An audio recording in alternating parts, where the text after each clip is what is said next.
more about where you were when you first heard about 9/11? I remember it pretty vividly. I remember I was in the second grade. I was sitting at my grandfather's house, my grandparents' house, excuse me, in eastern Kentucky. They live in a little town called Ashland, and we'd been visiting them for the week. And it was in the morning. I was about to go to the park, one of my favorite parks, just play tag, whatever little kids do. And I was putting on my left shoe. I was tying on my left shoe, and I saw the second plane go into the tower, and I was, oh man, that's a bad accident. My grandfather was like, yeah, it sure is. So nobody really knew what was going on at the time. Everybody just thought it had been, a terrible plane crash. And then I remember later on at the park, people were talking about some guy named Osama bin Laden. And somehow I knew it was connected to Muslims, but I wasn't really sure. Mm. So when you heard the people say, oh, it's connected to Muslims, did you say, oh, well, I'm a Muslim? How did that affect your identity? I just sort of, as a second grader, playing on the playground, especially that day, I wasn't really sure what to believe or anything, so I just kind of ignored it and kept playing tag and stuff. And then as I got older and I realized what was going on, I started addressing more of the issues, and I became instantly aware that there was this stereotype of Muslims being portrayed in the media, and that was sort of readily being taken in by society at large, sort of vilifying them. Everyone, whenever something bad happens, a finger has to be pointed at someone. And it seemed like Muslims were that group to be vilified like that, and Arabs as well. And so I found myself at a very young age in a position, as a lot of my peers have been in, where they have to defend an entire culture, an entire way of living. Mm-hmm. Soon after 9/11, we were all very young, but then the Iraq War broke out. So how did that affect you, being an Iraqi? I wasn't really sure how to take all that in when it first happened. I remember one of my first thoughts was, now I know how an Afghani feels, because that country had been invaded before. It was all very strange to me. And I remember my dad growing up always told me about how terrible of a person and a leader Saddam Hussein was. And so I especially wasn't sure if this should be viewed as a good thing or a bad thing, because I figured anytime a foreign power invades in the Middle East, it can't be good. But to be getting rid of such a despot, some good must have come out of it. And I had a lot of family over there, and so I know that was a lot of stress on my immediate family as well. Mm-hmm. So how about the relationship or the relation between your family in America and your family in Iraq? Like, how was the household? Were they always on the phone with them? Was it like chaos? We called as often as we could. There was a lot of times no electricity, or the satellite signal wouldn't connect. And sometimes, we'd hear a rumor from an aunt or uncle that they had fled and would come back. Thanks be to God, I guess they've managed to stay now, and they're very successful. They run a couple businesses outside of Baghdad, and our family still has land in Iraq, so we're still surviving. Definitely. So then, how did that ultimately make you feel, knowing that there was that level of uncertainty with members of your family? It really brought the whole thing home to me, I think, and in a very real way. So when you're watching the news and you hear about deaths and casualties, it's all just numbers, and the numbers don't mean anything when you hear about a bomb going off.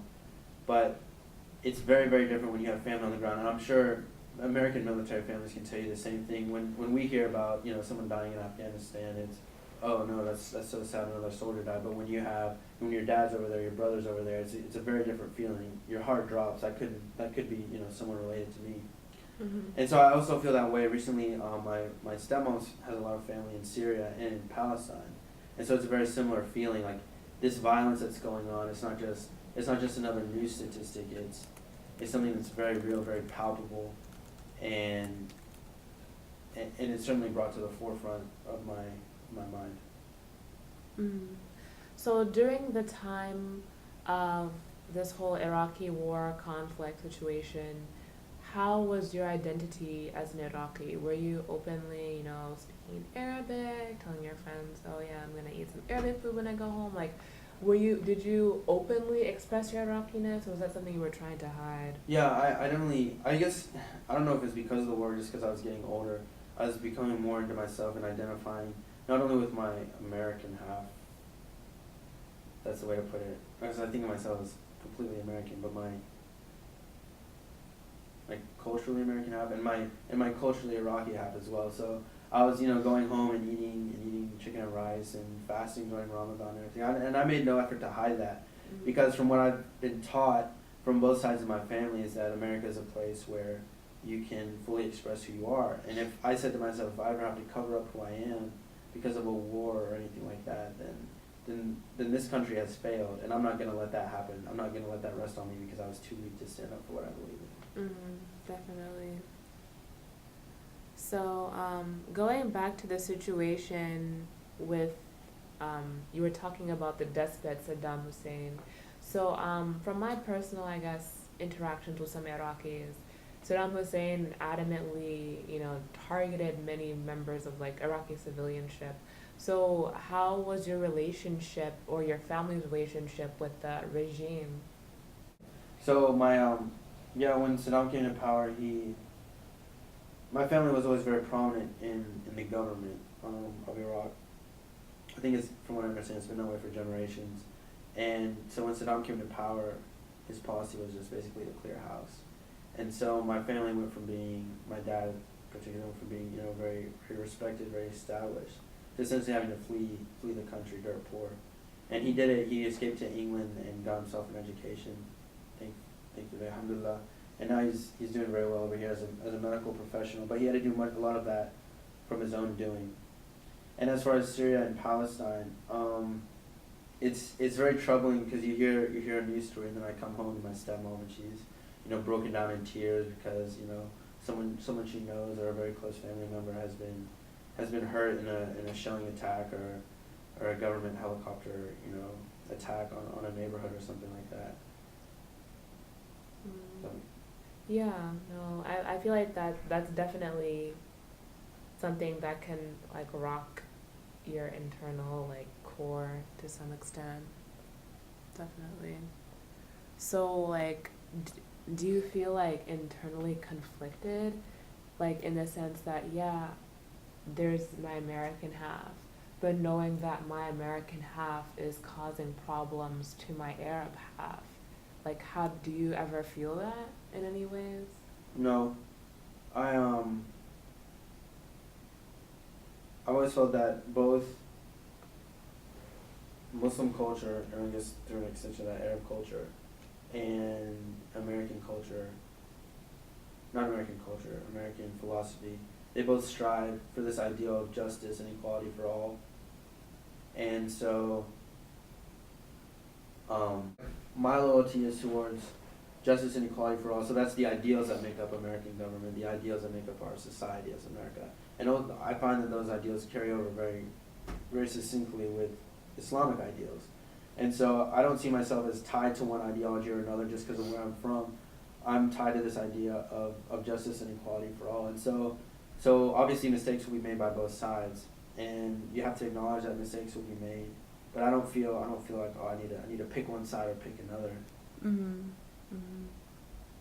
So have you personally encountered Islamophobia? I guess you could say that I have encountered some Islamophobia. Like, you get the occasional joke and things like that. But I think that that's sort of expected. That has to be taken in stride. And I would much rather have us have to deal with a little bit of jokes about, where Osama bin Laden lives, something like that, and be able to openly speak about the differences between religions, as opposed to just never have anyone say anything like that, and then never be given the opportunity to speak about what my religion means to me and what another religion means to another person. That definitely makes sense. So I know you have definitely expressed to me that you never felt like you've had to choose between the American and Iraqi identity, right? So do you know any other people, or what would you say to people who are struggling with this identity, the need to either be one or the other? I would say that, especially in our globalized world, you shouldn't have to choose. You should just be who you are, be who you want to be, and draw the best from both cultures to create who you are, to build up your own self. The way I feel about religion in a lot of ways, and religion does draw off culture, is that it's a personal philosophy, it's a personal relationship between you and God. And so when you you can draw from different other people's philosophies, no matter how disparate they may be, to build up your own powerful and revolutionary way of thinking for yourself. And it has to work for you. So don't feel pressured one way or pressured the other way. Just be who you are. That sounds very cliche, but Yeah, no, I definitely feel what you're saying. What would you say to Muslims who feel the need to also either go one or the other, either be Muslim or reject the Muslim identity? I felt a lot of that pressure growing up. It was always, seemed like we live in a bipolar world. It was one or the other. You had to choose one or choose the other. And the way I talked about this a little earlier was the way I overcame that was to think about it as all of us have this ideal of justice and what we want the world to look like, and no babies starving, and everyone has a nice not everyone has a nice house, but everyone has a roof over their head and things like that. And so that's really where your loyalty should lie. It shouldn't lie to one ideology just because of where you're from, or another because that's where your parents are from, or anything like that. It should be who you are. Okay, definitely. So about, talking a little bit in the future, what are your future aspirations? I hope to, hopefully I had my interview today, graduate with a business degree from Oh, UNC wow, Charlotte, inshallah. nice. Inshallah. And I would like to go to law school and maybe become a judge. And I thought about actually maybe working in the United States military, traveling around as a lawyer, a JAG, or as a military judge for a few years before coming back to the United States. And really my passion is to serve the society, Great. and to make it a better place. Wow, that's awesome. Actually, I feel like I want to go down the same road as well.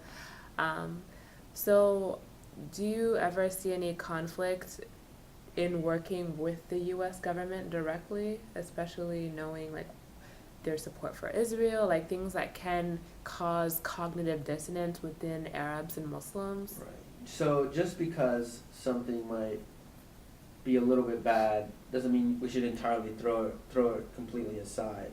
And the American government, it's a beautiful thing. It ensures rights for a lot of people, but there are obviously problems with it. There's corruption and inequality. And so I would much rather, this is the society I love, this is the society I've grown up in, this is the one I know best. And so I feel that by being able to serve it, and make a more just society here, that's definitely one of my callings. Definitely. So do you feel like it's your duty as an Arab, as a Muslim, to dispel these types of stereotypes? I think so.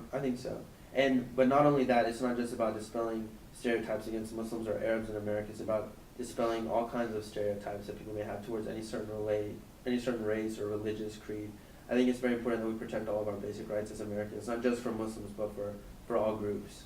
Definitely. Minority groups in America, and majority groups too, they serve rights. Even though relations between the Middle East and America seem quite rocky right now, do you ever see there being peace in the future?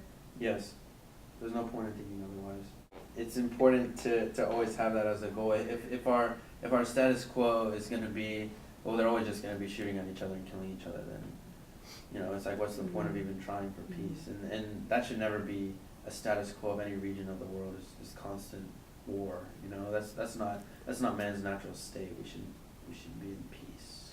And the reason why I ask you this is because you know very well as I do that there are people on both sides who are very close-minded and just think that no, conflict, there would never be peace. So what would you say to people like that who have such close-minded views? I would ask them that, is this the kind of world that you want your children to grow up in? And I would ask them to look at the destruction that the way of thinking has caused. That just it's almost like it's lazy to just assume that constant struggle will be what happens. It's lazy, it's closed-minded, like you were saying. It's ignorant, but it's almost it's a default. It's easier to think that way than to think, this Israeli might have some commonalities to what I have. He might think the same way I do. And so it's going to be a spiritual struggle. It's going to be an economic struggle.